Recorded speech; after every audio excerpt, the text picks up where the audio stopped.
Edgão, sou coordenador da cadeira de Química do Colégio Objetivo e nós estamos aqui hoje para discutir com você, candidato da primeira etapa do PAS 2020, os principais tópicos a serem discutidos nesse certame que você vai enfrentar lá na primeira semana de dezembro.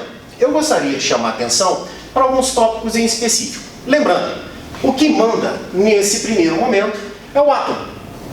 Dentre o átomo, trabalhando nessa concepção, nós podemos separar o nosso estudo em dois grandes momentos. Primeiro, nós vamos voltar para a matéria, onde eu quero fazer com você uma análise do conceito de substância, daquilo que eu considero importante e que vai ser cobrado de você lá no dia da sua prova.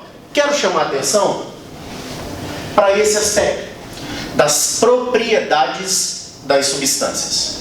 Os últimos modelos de prova vêm trazendo para a gente, sempre como constante, cobrar a parte dos gráficos, tabelas. Mas é importantíssimo para você. Uma das grandes características da prova do PAS é trabalhar o conceito e trabalhar a interpretação da sua questão. Então, na prova do PAS, você nunca vai encontrar questões do tipo calcule, determine, resolva. Não. Essas questões serão sempre trabalhadas na forma de um texto, onde você, antes de partir para a resolução propriamente da questão, você vai ler esse texto com carinho, esse texto com atenção. Nele, possivelmente, existirão termos, existirão já conceitos que serão importantíssimos para você determinar e você conseguir gabaritar esse item da forma apropriada. Uma questão que eu também preciso chamar é exatamente a questão dos gráficos e das tabelas. Quando nós pensamos em substâncias, nós vamos pensar em porções limitadas de matéria que vão apresentar características e propriedades muito bem definidas. Essas propriedades é que serão cobradas prioritariamente de você. Eu gostaria de chamar a atenção, primeiro, para a questão da densidade. Densidade é uma constante. Não existe uma prova desse exame que o examinador não questione você a respeito de densidade. É fundamental que você consiga fazer as associações de massa, as devidas conversões em quilograma, grama, você trabalhar em centímetro cúbico quando em se tratando de volume, você conseguir trabalhar com esse volume dado em litro, dado em metro cúbico, e isso o seu professor da nossa equipe trabalhou muito bem com você. Você consegue facilmente, você, nosso aluno, e eu espero que, se você ainda não é, que venha em breve, você vai conseguir fazer essas conversões. Você vai conseguir interpretar, transformando essa prova em algo extremamente palatável, visto que, e eu preciso chamar essa atenção, o seguinte, a prova do PAS primeira etapa, para você, candidato, ela é tida como uma prova difícil. Mas ela é difícil porque você ainda está caminhando no seu desenvolvimento científico, na sua maturação científica. Por isso que nós dizemos, quanto mais você lê, quanto mais você se dedica, quanto mais você se debruça sobre aquilo, mais fácil torna-se essa prova. Você ganha uma diferença muito grande com relação ao seu concorrente. Como eu disse, densidade é uma delas. Outra, prioritária, é você saber determinar muito bem o ponto de fusão, o ponto de ebulição de um material. Identificando se esse material, naquela temperatura que o problema vai trazer para você, se apresenta no estado sólido, no estado líquido, no estado gasoso. Isso também vai ser determinante quando, um pouco mais à frente, você for questionado, possivelmente, sobre processos de separação de materiais. Lembra? Quando se fala um pouco de destilação, quando se fala um pouco em sublimação, quando se fala em decantação, são todos processos que se dão baseados nas diferenças entre as propriedades de cada um dos materiais. Bacana? Tabelas. Essas tabelas vão ser importantíssimas para você. Ele vai te dar, por exemplo, ponto de fusão, ponto de ebulição, temperatura, e vai, a respeito daquilo que foi apresentado na tabela, fazer uma série de inferências. Você não precisa fazer cálculo, você não precisa se preocupar com nada. Agora, analise isso com muito cuidado. Bacana?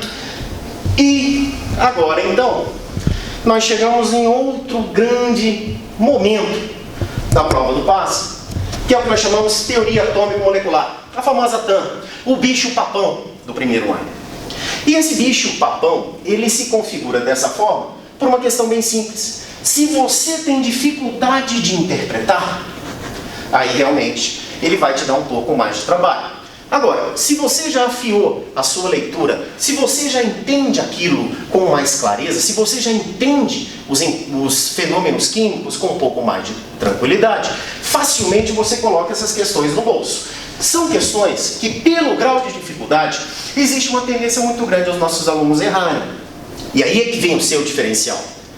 Cada item correto de estequiometria que você bota no bolso é um avanço no seu score da primeira etapa, que é determinante, e no futuro, em breve, eu digo para vocês o porquê que isso é importante, mas nesse momento não vamos discutir isso, é a importância desse conteúdo.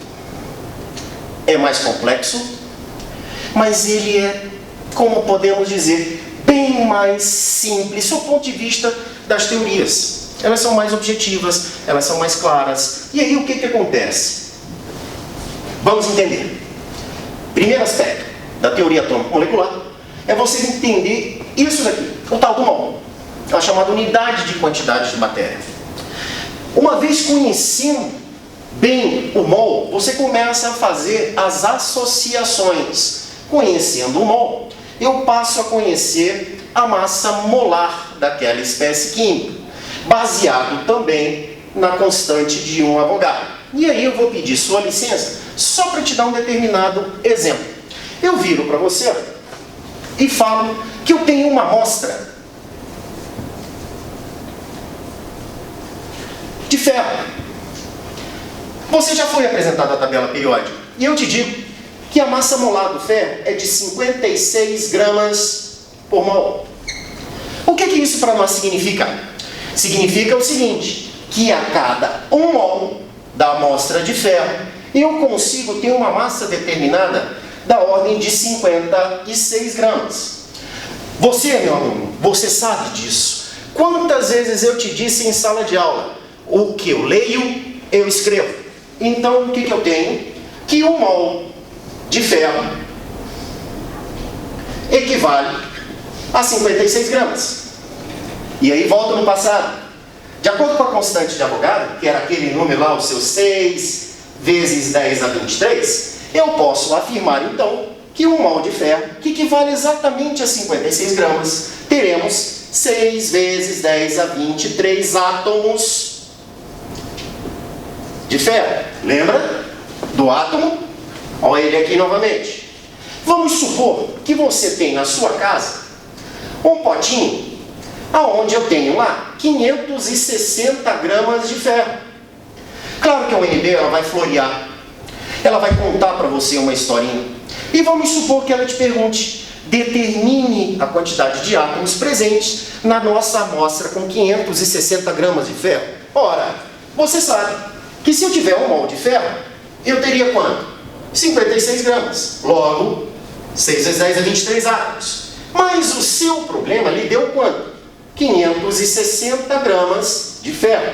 Logo, eu terei X átomos. O que nós temos aqui, meus caros? Nós temos aqui um exemplo clássico de regra de 3. Cancelo a minha unidade e verifico. Você só faz o cálculo se você quiser.